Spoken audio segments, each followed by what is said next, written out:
Good morning, LinkedIn. Oh my goodness. I hope you're sitting down because this is going to be a power-packed blast and a half. Don't think that was an easy thing to say either. I brought in the goods. I mean, major impact. And today, ILIA Francis is coming in to talk to us, not just about personal branding, because we know that we should have a personal brand. The bigger question is why. And so, man, oh man, thank you so much, Ilya, for coming in today, live from Toronto. Here we are, Chicago, Toronto. And what we talked about earlier, right before we started, was yeah, of course, we're told to have a personal brand.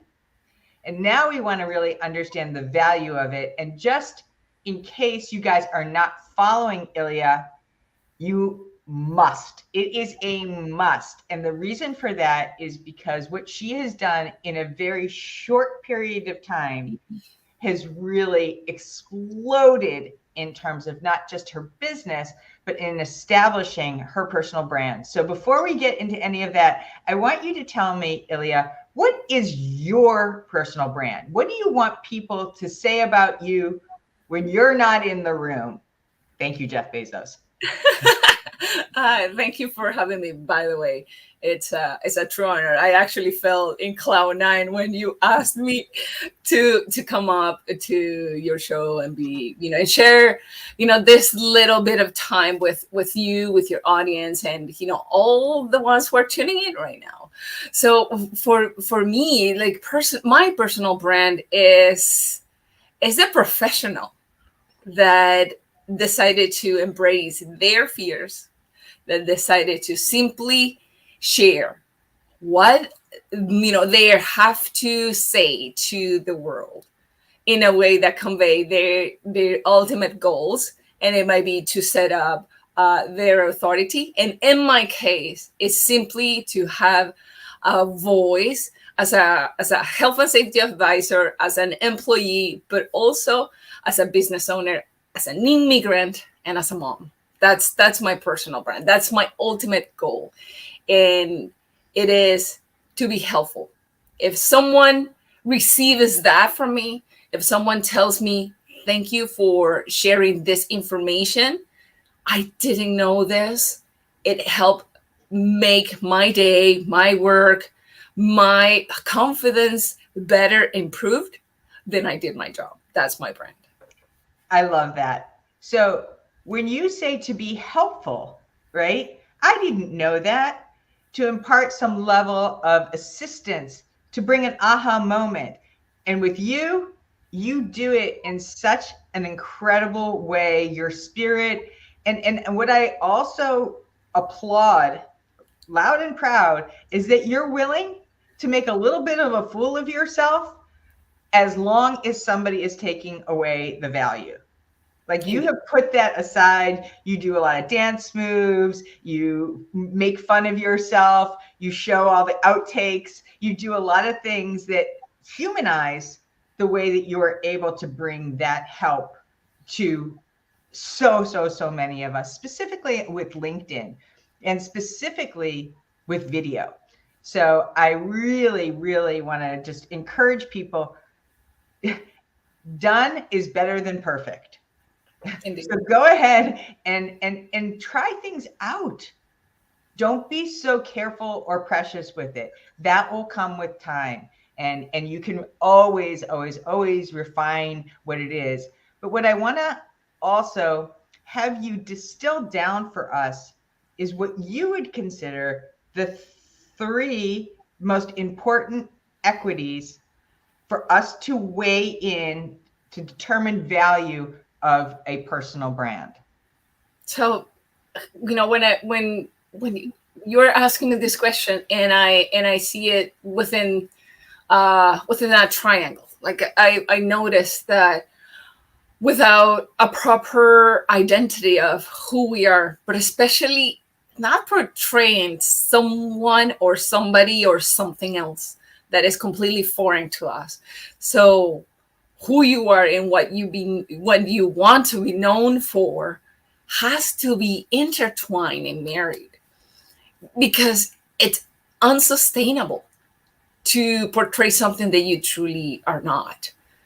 When I started to show up on LinkedIn, what I would see on my feed, it was very specialized articles, very specialized messages and complex. And I thought that that's what I needed to portray. And I realized that I was completely outside of my comfort zone. I didn't know how to do LinkedIn. So once I started to finding clarity into what I wanted to project, but especially how I wanted to be showing up consistently for my audience, for those who decided to stop scrolling and watching me or reading me, then I realized that I could not sustain something that it was not true to my values. So I decided to define, this is me, this is the employee, this is Ilia Francis. And I made mistakes along the way. So I thought that I could be the employee, the one that talk about health and safety, how to keep your workforce safe without injuries, and at the same time showing my passion for helping people, improving confidence, clarity, and especially the consistency to show up for their ultimate goal. I was confusing people. So my identity was all over the place. But once I defined it, I said, this is who I am. This is what I want you to see from me. That doesn't mean that I am defined only by that only aspect, which is LinkedIn training, which is helping you understand the platform. Once I understood what was behind and what was the ultimate goal for me, I decided to change my narrative. So my identity. Hold on, I'm going to stop. So My, I'm going to stop because there's so much juice in here. So we hear this all the time. Okay. So be true, be authentic, right? Everyone else is taken.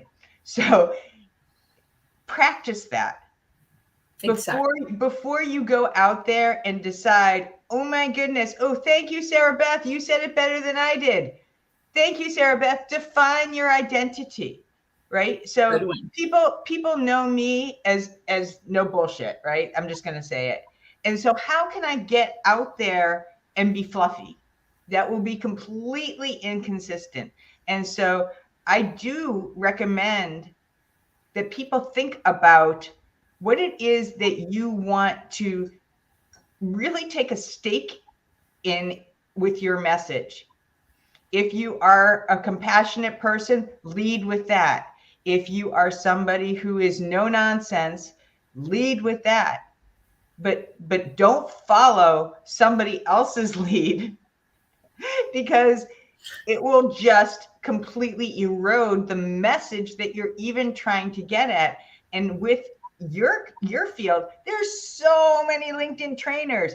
I know that we have a very special guest in the audience, one of my all-time loves, Niraj Kapoor. He leads with trust.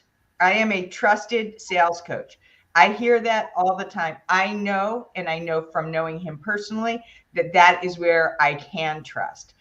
Other people that are also on the feed that I see here, Claire Davis. Oh my goodness.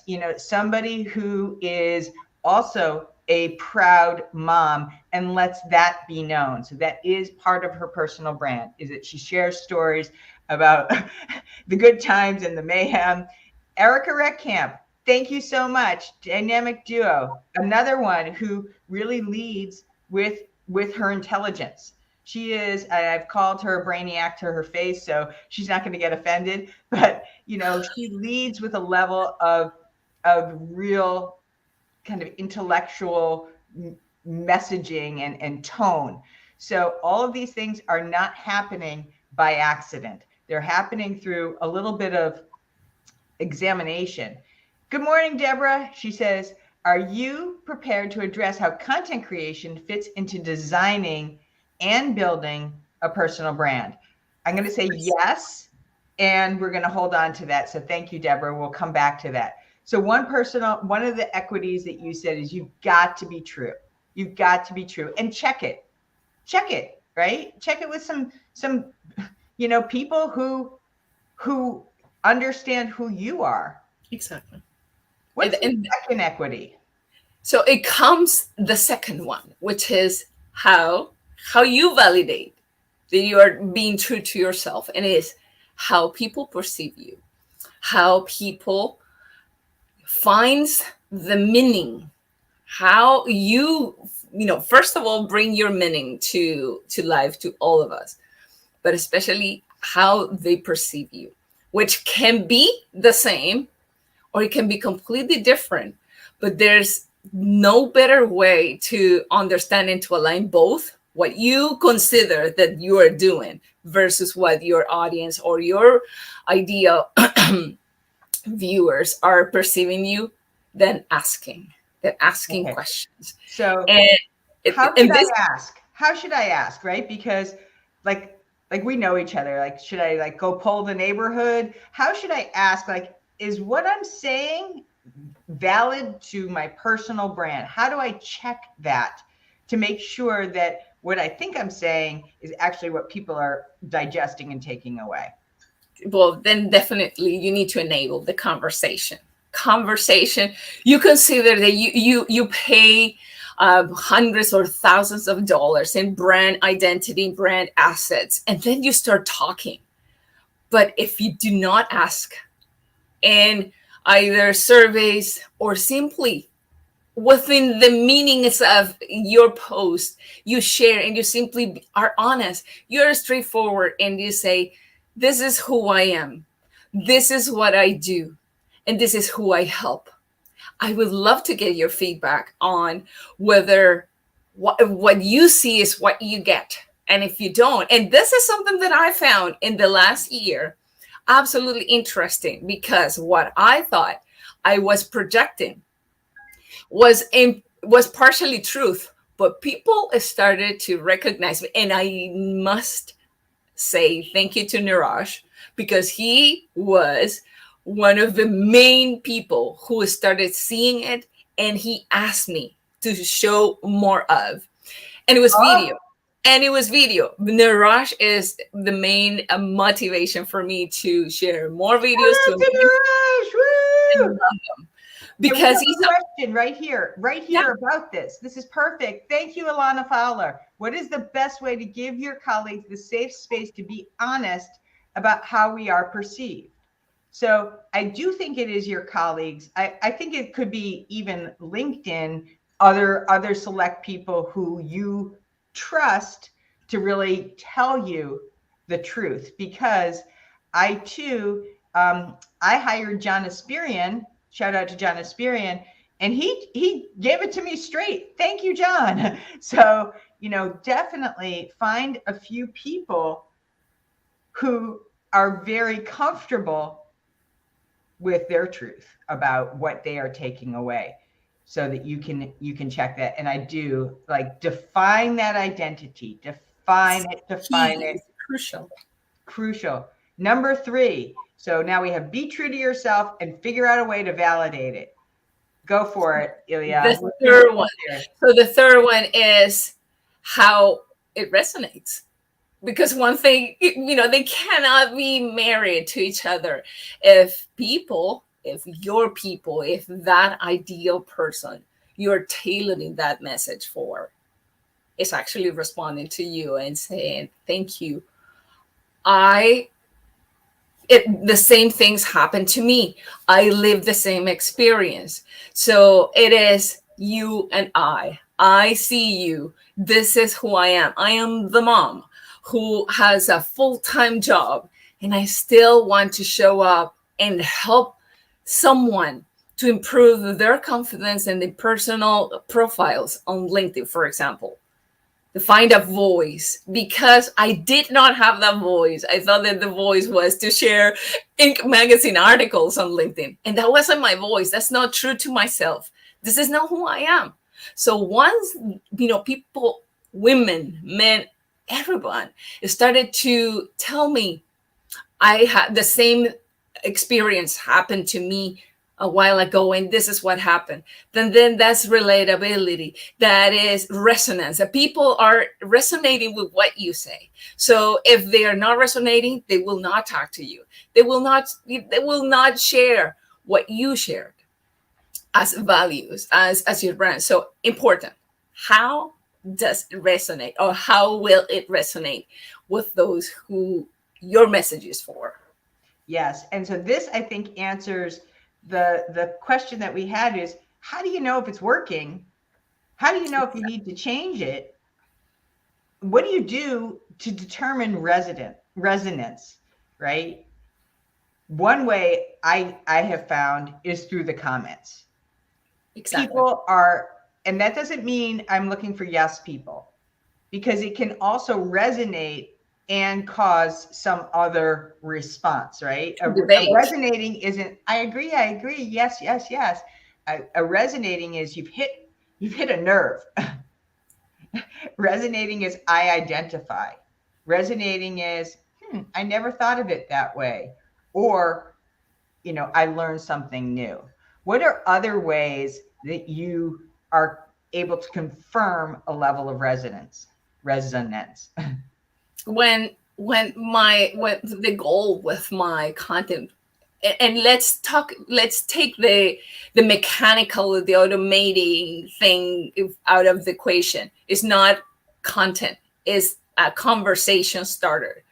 I love finding ways to start talking to people and for people to talk to me.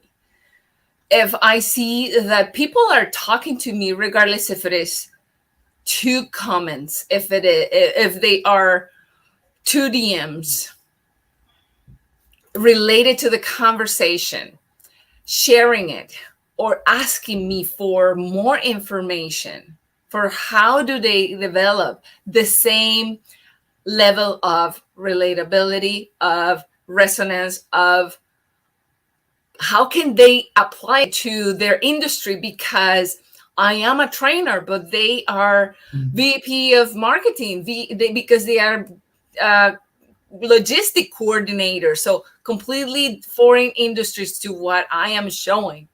And I tell them, it is easy. Remember that behind the title, there's always a human.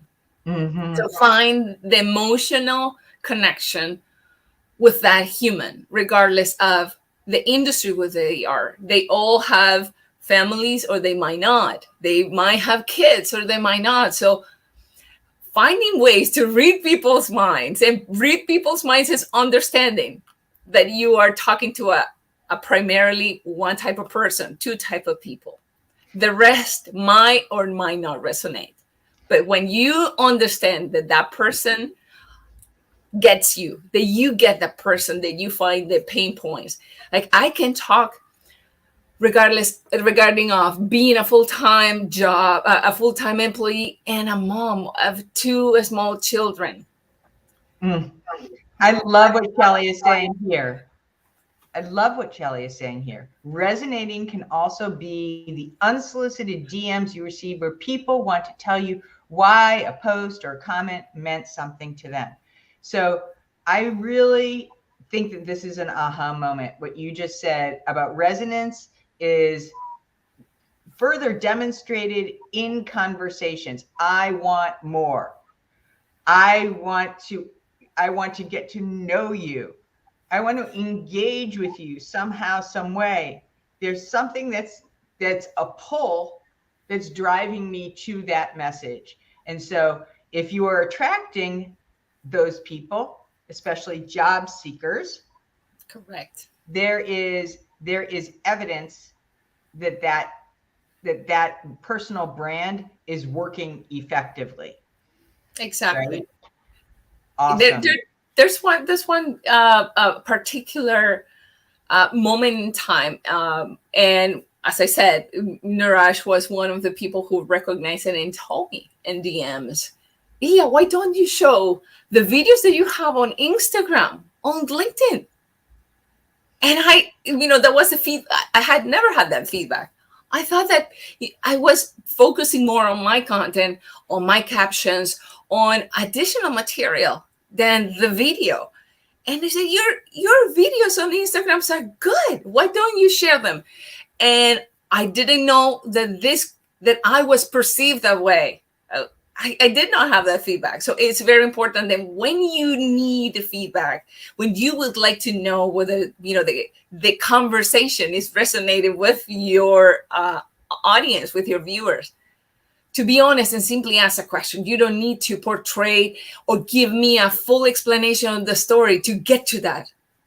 And that's how I started simplifying my conversations, my post, by simply asking a question that I really want someone to respond. Excellent. Yeah. I think that what happens is that a lot of people, and I see this with a lot of my clients, I see it with content that's out on LinkedIn, is that there is this natural hesitation to go for it, right? Like, I can't say that. I'm in the C-suite. Really? Maybe that is exactly what you need to say, because that's a leadership position, right? Yes. You're taking a stand as a leader. I also want to just call this out. Hi, Robin. She says, we invest in coaches, pay membership fees for new networks, and even pay to self-publish on our way to validating our personal brand. Is it reasonable to expect an uptick in income earned in return, rather than, say, have number of followers to be an ROI measurement? Great question. That's absolute. And it all validates your goal. Are you a business owner? I am a business owner and also an employee. And one of those metrics, those signals that are that my conversations, that my post and content is resonated with someone, with the DMs telling me, I need to hire you because I consider that you are the person I need because of how you show up, what you do, what you say on a weekly basis, daily basis, you name it, you name the frequency. But mainly is truly the message resonated with someone in a way that it is attracting more people, more ROI to you as a brand, to you as a business.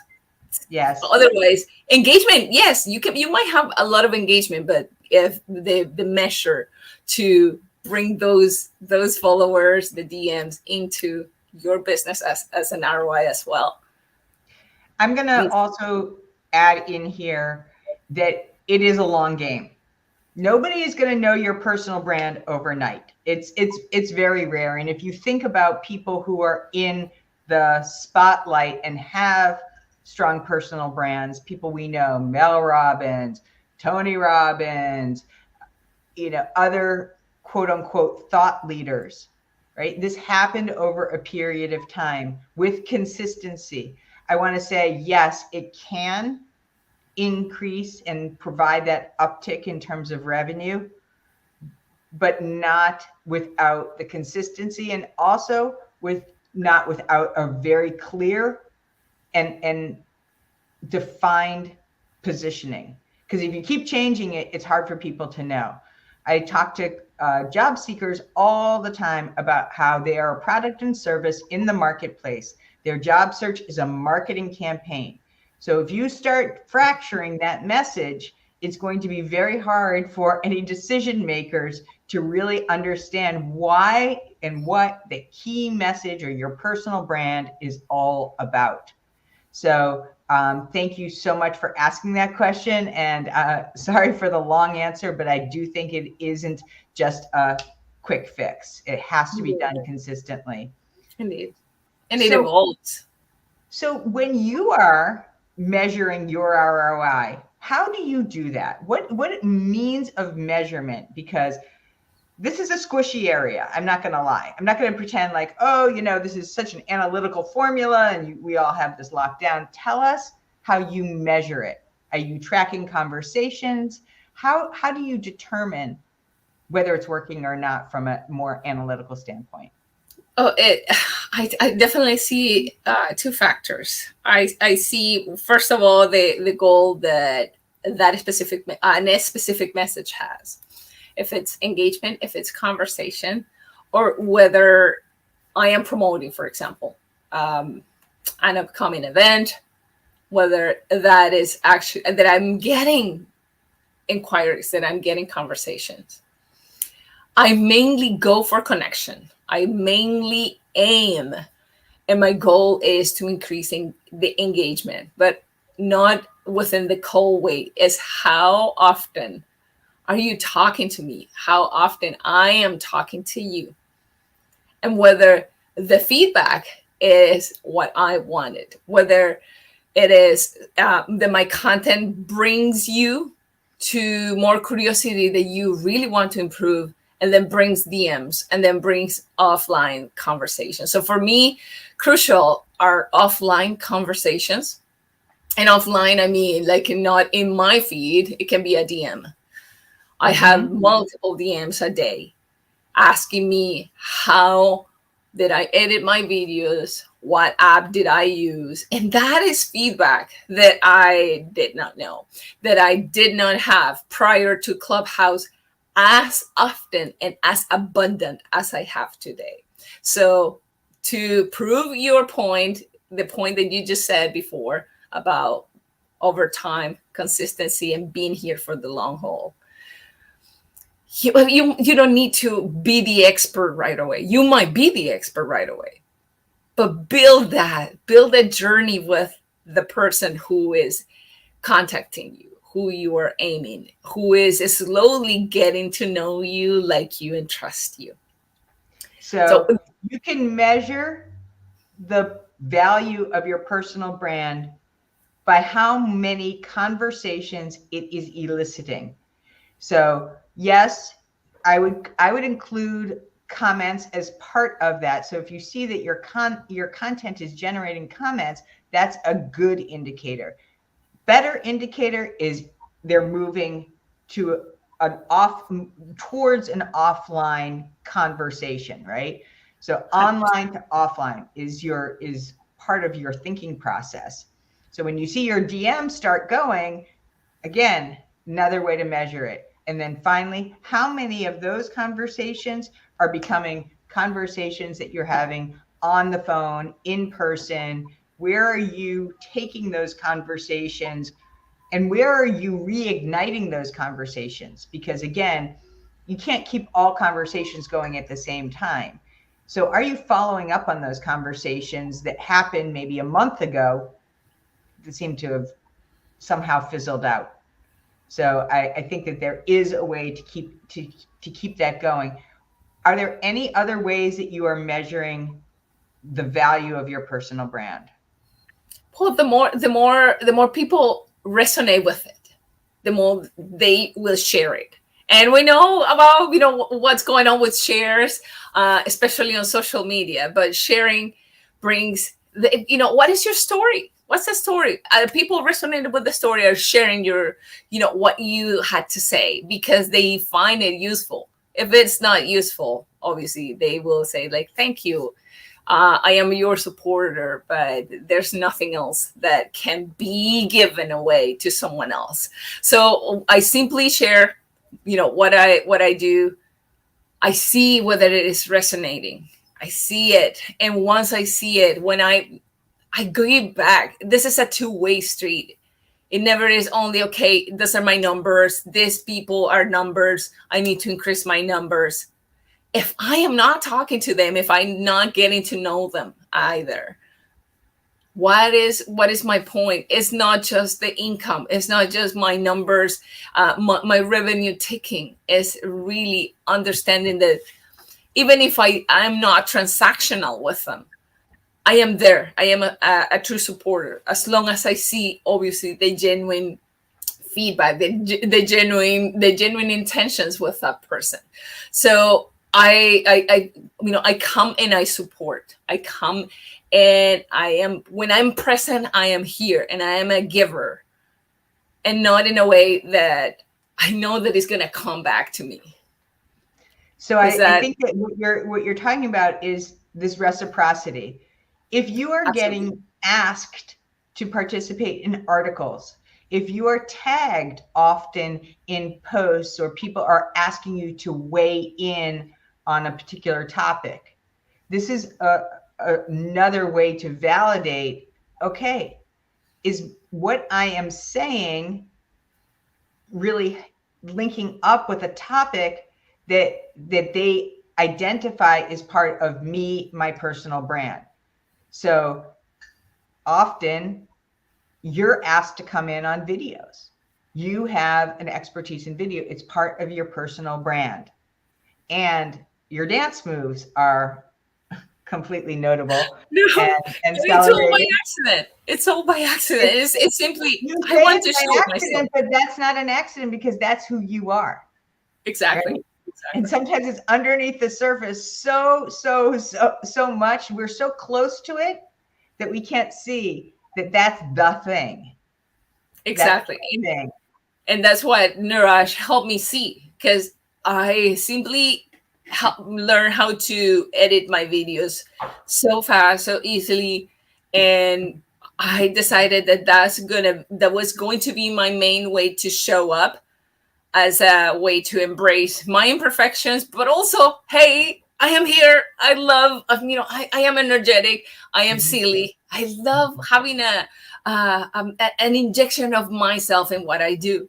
And people started resonating with that. But also, my way to support. I am here also to collaborate. As long as, we are true to ourselves, we're here. That's why, when I found that soundtrack on Instagram Reels, and I heard the Spice Girl, and I'm seeing Ella rocking it from a long time. And I said, Ella, would you like to do this with me? And she was like, okay. Do you want to shake a little bit of your hair? And she loves it. And look at the results. That's me. That's me on a daily basis. So if you meet me on the street, you're not gonna see anything You can different. find that. You can find that. You can find ILIA dancing on the streets. I want to wrap this up with a really important question for people to do. Viewers, if you're watching the replay, this is the direction, the one secret that you would like to share with our audience for what to do right now, right after this live is ending, to turbocharge your personal brand. What could we all do, myself included, to really give it some extra horsepower? Just introduce yourself. Introduce yourself, and please do not start with, hi, my name is Ilya Francis. Everybody can see your name. Just So go is to the that, does point. it have to be video? Yes, I Do an would intro love. video. Okay, Yes, an do intro an video. intro video. So I am going to put this out there. For anybody who is going to do an intro video, please tag me and Ilya so we Please. know that you've done it and that we can support your personal brand and help you to deliver value. And if you want, we'll give you some feedback. So this way you have an interactive way of knowing, hey, is what I said resonating with what I did? And take the challenge. You came on this live and you watched it. You watched it till the end. Thank you so much. So now, man, now you get the opportunity to really put it into action. And that is part of my personal brand. I say I'm for action takers, not excuse makers. So this way, I'm the excuse exterminator. I don't believe in them because if you want whatever it is, there's always a way. There is always a way, but you got to take the action. Otherwise, it's useless, right? Exactly. I cannot thank you enough. It was a blast and a half. And please, everyone, follow Ilya's content. See what she's doing by way of video, and also see what she's doing to support other people and their personal brand. So thank you so much. So much. for supporting me and for supporting all of us here this morning. And live from Chicago and Toronto, I cannot tell you how much I appreciate how you've shaken things up, and keep doing it. Right? No, I appreciate it, and thanks again for having me. I thought, that our time together went in the blink of an eye. Like this is an instant in time that I'm deeply grateful for, Lauren. Thank you. Bye, everybody. Can't wait to see your video. Bye.